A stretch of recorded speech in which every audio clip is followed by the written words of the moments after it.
والعصر إن الإنسان لفي خسر إلا الذين آمنوا وعملوا الصالحات وتواصوا بالحق وتواصوا بالصبر. وقال النبي صلى الله عليه وسلم: طلب العلم فريضة على كل muslim, atau kama qala alaihi salatu wassalam.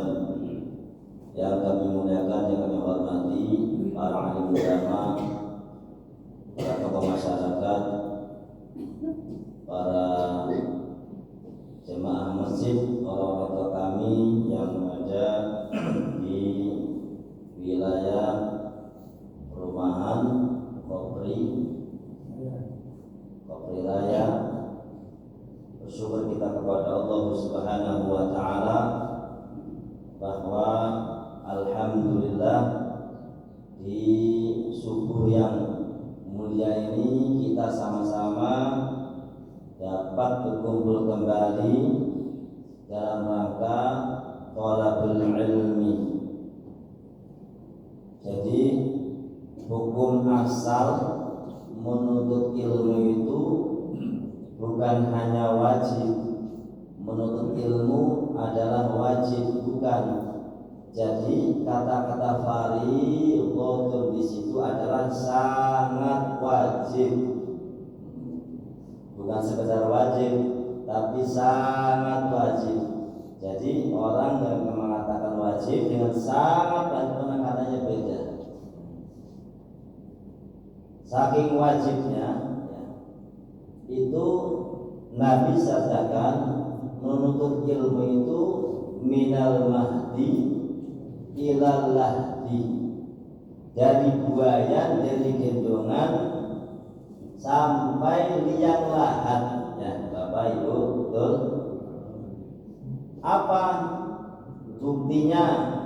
Saking pentingnya, saking wajibnya menuntut ilmu, mayit jenazah yang sudah dimakamkan, yang sudah tertimbun oleh tanah, ditutup papat, ditimbun lagi dengan tanah, itu dalam mazhab Syafi'i disunahkan untuk mentalqin, diajarkan.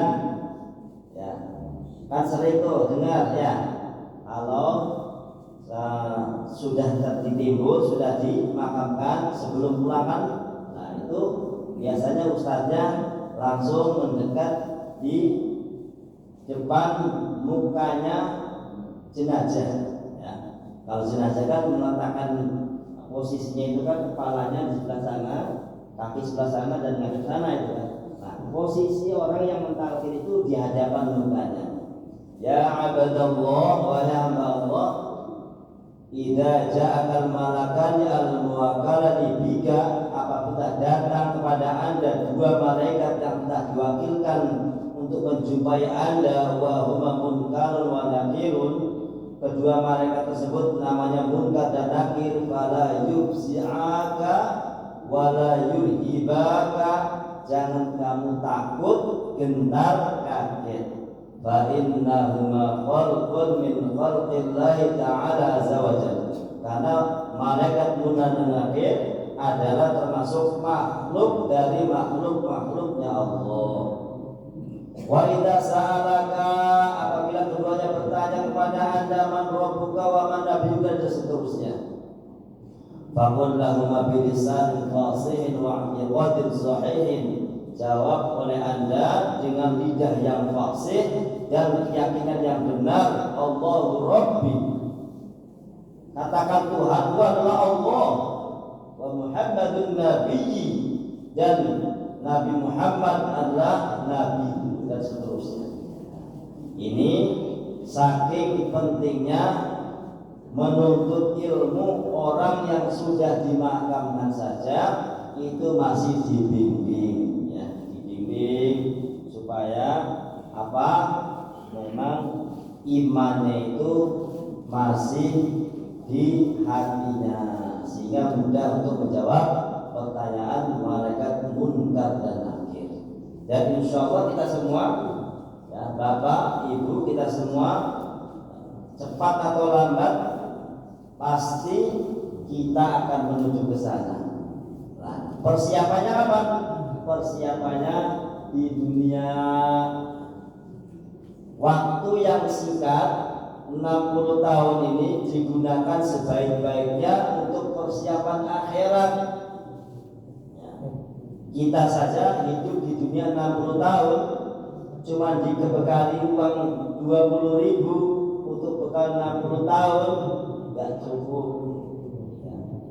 Nah, sekarang kita perjalanan kampung yang selama-lamanya nggak ada batasnya, dikasih persiapan 60 tahun kurang lebih sesuai dengan umur nabinya. Nah, 60 tahun dipotong akhir balik 15 tahun. Ya.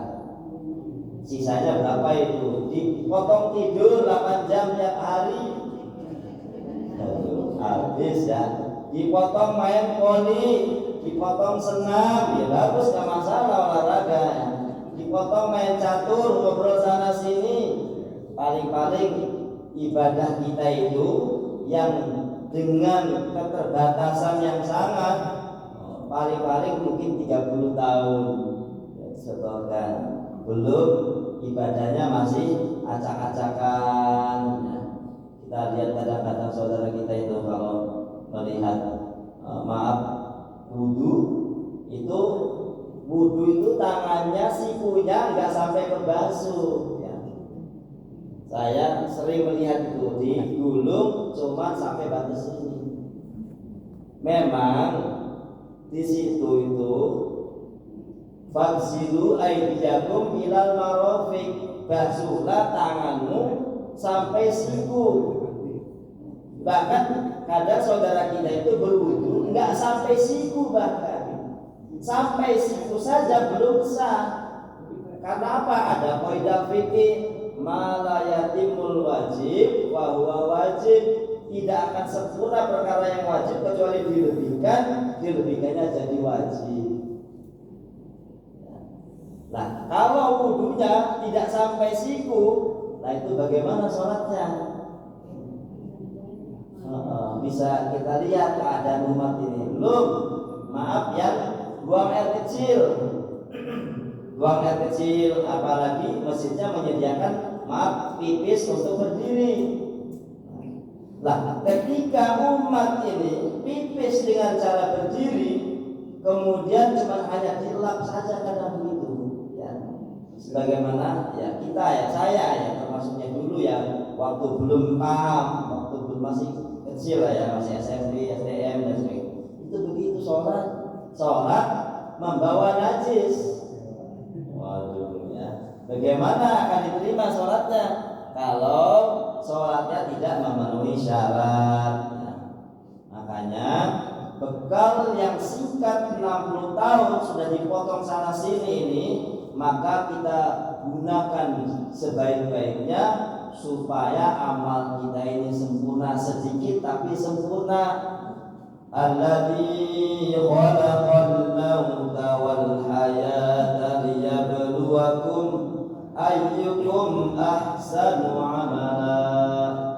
Allah Ta'ala yang telah menciptakan kematian dan kehidupan supaya Allah menguji siapa di antara kalian yang terbaik amalnya.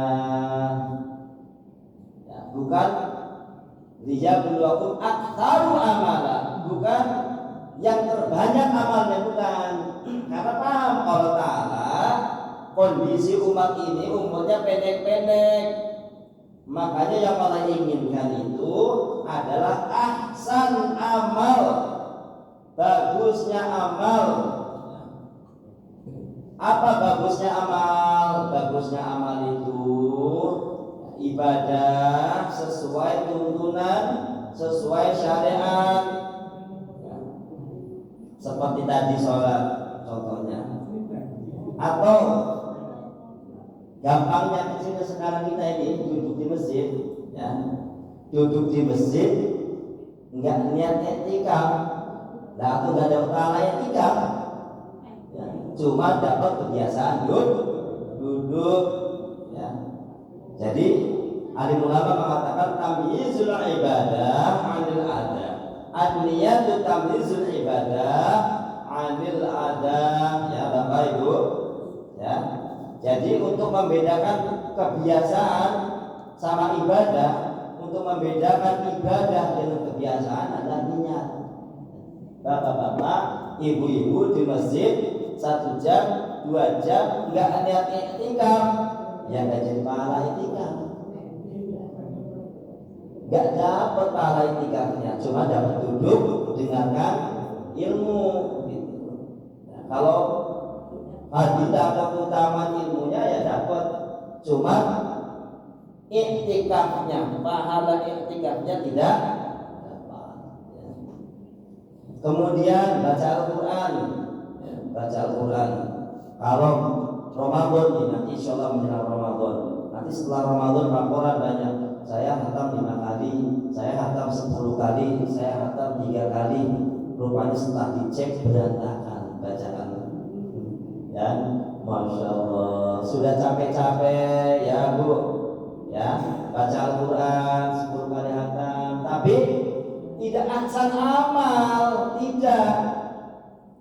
Bahkan kalau dia tafsir ceroboh, ada ustaz kok nggak ditahqiq, nggak dibetulkan bagaimana dari mulai Al-Fatihah, Al-Baqarah terus sampai Anas, ditahqiq disetorkan sama ustaz. Ustaz bacaan saya itu betul apa? Sudah betul apa belum itu? Karena apa? Dalam Al-Quran itu bukan bacaannya yang enak-enak seperti alam tara